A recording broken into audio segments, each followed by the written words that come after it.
All right, today on The Explainer, we are diving into a series of executive actions that, according to the sources we're looking at, are way more than just simple policy tweaks. The argument is that they pose a real, fundamental challenge to American democracy and, our basic rights. So get this. The whole controversy really boils down to a constitutional rule that's been around for more than 2 centuries. Now, the source material we're digging into claims a new executive order basically throws that rule right out the window. So you got to ask, what's really at stake here? Well, it could be the entire balance of political power and how you, me, and everyone else is represented. Okay, so let's start with Section 1. It's all about this fundamental fight over who gets counted. And that takes us straight to the U.S. Census. So the whole legal battle really comes down to these 4 words: whole number of persons. That's what's actually written in the Constitution. It doesn't say whole number of citizens. And according to the sources we've read, that distinction is everything. It's the whole point, right?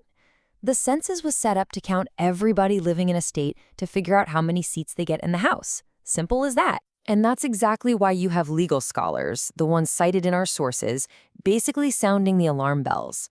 For them, in order to exclude non-citizens isn't just a minor tweak in policy. No, they're calling it, and this is a direct quote, a dangerous overreach that mangles the framers' intent. Pretty strong words. This whole thing might sound familiar because it's not the first go-around.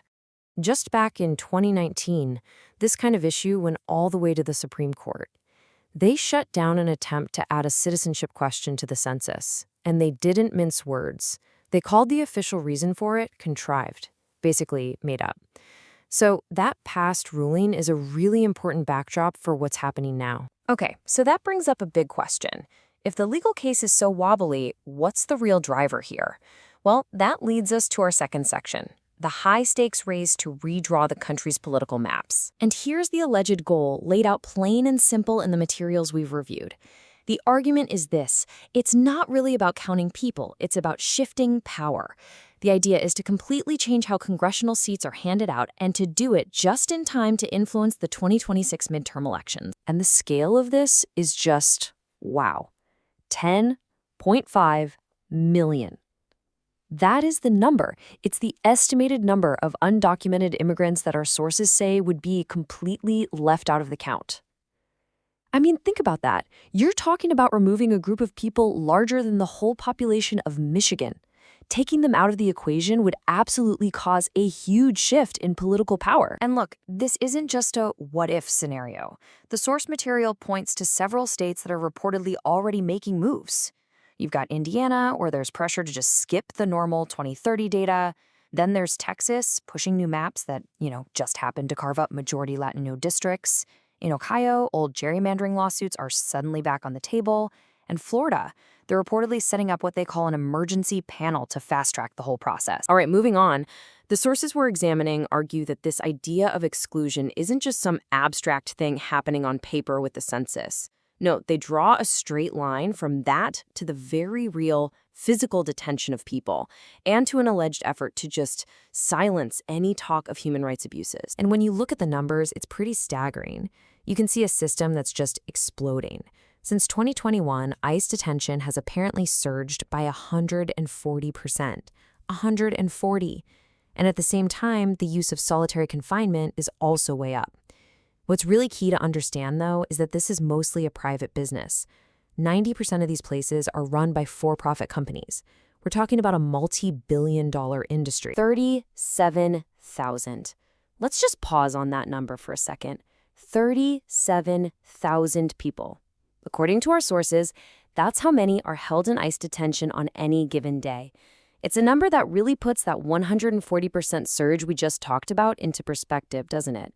It shows you the real human scale of this. And this claim about silencing critics? Well, here's a pretty stark example from the State Department's own reports. On one side, you have the 2024 report on El Salvador. It calls out things like life-threatening prison conditions and torture. Pretty serious stuff. But then, in the draft for the 2025 report, our source says, poof, those specific criticisms are just gone. Omitted. And the source material we're looking at suggests this wasn't just a one-off thing with El Salvador. Apparently, the same pattern shows up with Russia. The draft report also scrubbed criticisms about the persecution of LGBTQ+ people there. This points to what could be a much wider, intentional shift in foreign policy. Okay, so we've covered the legal side and the human rights concerns. But the sources we're following say the story doesn't end there. The fallout is also hitting the economy and sparking a huge cultural backlash. Let's talk economics. We're seeing some pretty steep new tariffs being slapped on major trading partners. I mean, look at these numbers. And while the administration is pointing to all the new revenue, the economists cited in our sources are throwing up a red flag. They're worried this could totally backfire, leading to higher inflation and actually hurting the economy in the long run. And the reaction isn't just happening in the courts or on Wall Street. It's exploding in the culture, too. Case in point, Stephen Colbert. After CBS canceled his show, he reportedly came out swinging, declaring a new era for satirists. His quote was, "For the next 10 months, the gloves are off." And it wasn't just him. The creators of South Park got in on it too, satirizing the administration over what they portrayed as media caving to pressure. And you have to understand the backdrop for all this. Our sources point to a really tense atmosphere, highlighting things like a massive $16 million lawsuit settlement at CBS that was followed by 2 top news executives quitting. So all of this brings us to our final section, the pushback. Let's dig into how different groups are fighting back, both in the courts and on the ground. So how exactly are people challenging this? The sources lay out a fight happening on 3 main fronts. First up, the courts. You've got dozens of states gearing up for lawsuits, arguing this whole thing violates the 14th Amendment. Then you have Congress, where bills to reform ICE detention have been introduced, but they're pretty much stalled for now. And finally, you have action at the state level, with activists really pushing hard for local bans on private detention centers. So in the end, the sources we've walked through argue that this fight over the census, over detention, over all of it, it's not really just about numbers on a spreadsheet or political chess moves.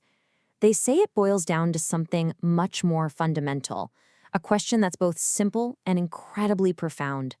Who, as a country, do we decide counts?